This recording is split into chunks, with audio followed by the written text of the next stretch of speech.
The holiday season is always a time for remembering. I'll never forget Christmas in that movie star mansion in Brentwood. I remember the Christmas tree dripping with tinsel and glitter. I remember the exquisitely wrapped presents piled up to the ceiling. But most of all, I remember Mommie Dearest. Charlotte Chandler is known for her Hollywood biographies. She's written about Alfred Hitchcock, Bette Davis, and Ingrid Bergman, just to name a few. Now her new book, Not the Girl Next Door, brings a fresh look at the struggles and triumphs throughout the life of Joan Crawford. So were you aware that another book was in the process of being written or had been written? The not-so-positive book about Joan Crawford. On Joan Crawford. Well, when I met Joan Crawford and had lunch with John Springer, I really didn't know that much about anything, except that John was saying to her, you know, the book is coming. She wasn't aware it was called Mommie Dearest. She wasn't aware that it was going to be a strongly negative book, but she did feel it was going to be a negative book because she said, if Christina wanted to write a nice book about me, why wouldn't she tell me? Why wouldn't she ask me questions? Why wouldn't she get my help? Now, John Springer, who knew people involved in all of this in New York and had heard kind of gossip and the word about it, knew it was not going to be a nice book. You and your sister Christine were raised in the same household, and to have completely different perceptions about this woman, that's got to be very painful for you. Yes, it is. But you know what? I don't dwell on it anymore.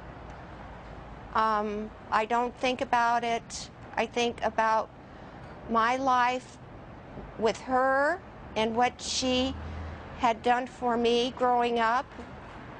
And she was just very generous, very loving, and very nurturing. I'm Scott Michaels, the creator of Dearly Departed Tours and FindADeath.com. Today I'm speaking with Casey Lalonde, the grandson of screen legend Joan Crawford. My grandmother then adopted my mother, Kathy, and her twin sister, Cindy. They were twins. They were fraternal twins. We have the birth records from Dyersburg, Tennessee, where they were born back in, 1990. My mother wanted to find her birth family, so we traveled down to Tennessee several times and finally found their birth family. They lived in Memphis and Jackson, Tennessee, but my mother and her sister were born in Dyersburg, Tennessee. And it's funny that Christina always comes up with more, doesn't she? She does. Every time she publishes a new version of Mommie Dearest, she has new details, and I'm like, what? You know, shouldn't you have done this the first time? But yeah, she always has additional details to offer. And every subsequent printing has done worse and worse because I think people are kind of over it from her perspective. They still love the Mommie Dearest movie as a cult film, and it's certainly a cult film, that's for sure. But I think her influence over her mother's career is waning pretty quickly. Now, your mom and your aunt, of course, they were raised in the same household. And yes, they were raised in the same household, and they know nothing of Christina's claims at all. They remember a loving mother, would do anything for them, paid for everything. She was very supportive to them, and my mother and my Aunt Cindy were devastated when Joan died. And it was a completely different reaction than Christina had when Joan passed away. Once Christina started rebelling against her mother, I'm sure my mother and Aunt Cindy saw what was going on and didn't want any part of it. I mean, they had a great life, and their mother cared for them. And then once the rumors of Mommie Dearest hit, or the book, they didn't know the title of the book at the time.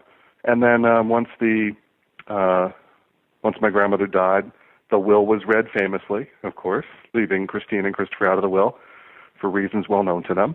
And then the movie came out in, 81? And then from the reading of the will, everything was over. My mother and Aunt Cindy never saw Christina or Christopher again. I've never met Christina my entire life. So, yeah, it just set things off in a very strange manner.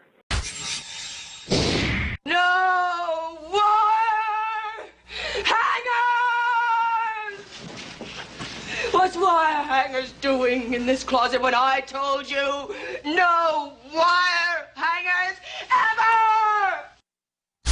Okay, that was a clip from the classic 1981 film Mommie Dearest, and I'm back with Christina Crawford, whose memoir was the basis for the film. But you weren't really happy with that. Was your mother, is that anywhere near the way Joan Crawford actually acted? Only the makeup.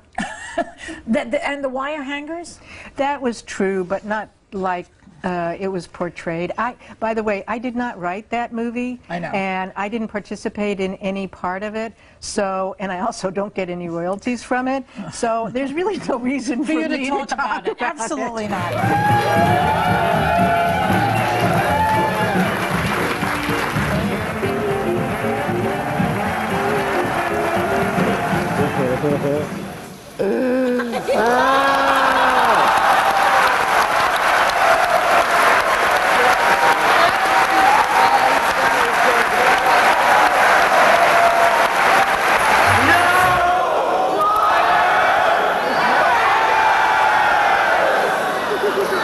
What's wire hangers doing in this closet when I told you no wire And the wire hangers? That was true, but not like it was portrayed. And what is this rumor? Somebody told me that she had certain lesbian affairs too, Joan, right? Yes. And with Marilyn Monroe? Is that true? I understand that. Of course, I was very young. Yeah. But I understand that, yes. Yes. Well, so it starts with just a push or something and ends up with a beating? Oh, yeah. An actual beating? Yeah, when I was 13, she tried to kill me. And I was lucky that there was somebody in the house. They actually pulled her off of me, and then they called the police, and she tried to have me put in jail as an incorrigible.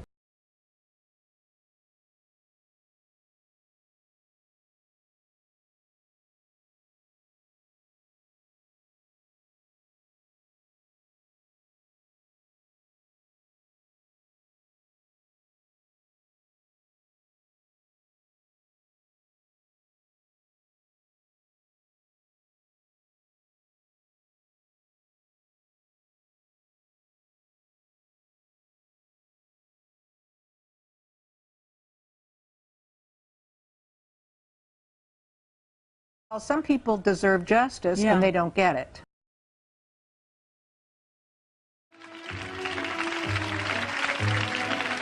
Thank you, Mommie Dearest, for the best Christmas present of all. The one you never knew you gave. The gift that keeps on giving. My new bestseller, Mommie Dearest.